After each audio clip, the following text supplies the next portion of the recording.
an open letter to our protective parents. Dear family, ମୁଁ ଜାଣେ ଯେ ଆପଣ ମୋତେ ନେଇ କେତେ ବ୍ୟସ୍ତ ହେଉଛନ୍ତି। ଆପଣ ଭାବୁଛନ୍ତି ଯେ ଆମ ପିଲା ବାହାରକୁ ଯାଇକି ଅନ୍ୟମାନଙ୍କ ସାଥିରେ ମିଶିବ, ଦୁଷ୍ଟାମି କରିବ। ହେଲେ ତମେ ଯଦି ମୋତେ ବାହାରକୁ ଯିବାକୁ ମନା ହିଁ କରିଦେବ, ତାହେଲେ ମୁଁ ଏ ଦୁନିଆ ବିଷୟରେ ଜାଣିବି କିପରି? ହଁ, ତମେ ମୋ ଫ୍ୟୁଚର ନେଇ ଚିନ୍ତା କରୁଛ। ହଁ, ତମେ ମୋ ଫ୍ୟୁଚର ନେଇ ଚିନ୍ତା କରୁଛ। ହେଲେ ମୋତେ ଯଦି ନିଜ ଫ୍ୟୁଚର ଉପରେ କାମ କରିବାକୁ ମୋତେ ନିଜକୁ ହିଁ ଦେବ ନାହିଁ, ତମ ହିସାବରେ ଚାଲୁ କହିଲେ ତାହା କିପରି ହେବ?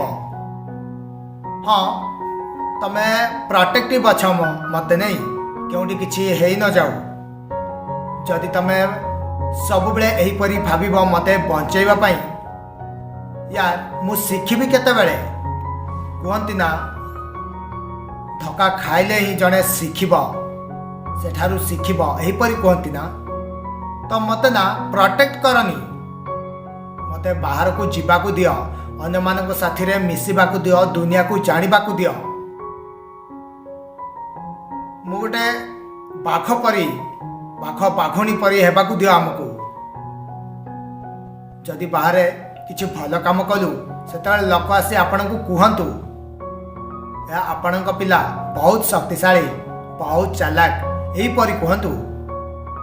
ତମେ ଆମ ଉପରେ ଭରସା କର, ଆମେ କିଛି ଖରାପ କରିବୁନି, ଆପଣଙ୍କ ନାଁ ତଳେ ପକେଇବୁନି, ଆପଣଙ୍କ ନାଁ କେବେ ମଧ୍ୟ ତଳେ ପଡ଼ିବନି। ଆମ ଉପରେ ଭରସା କର।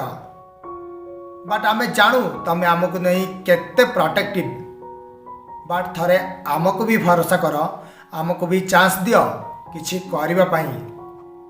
Thank you.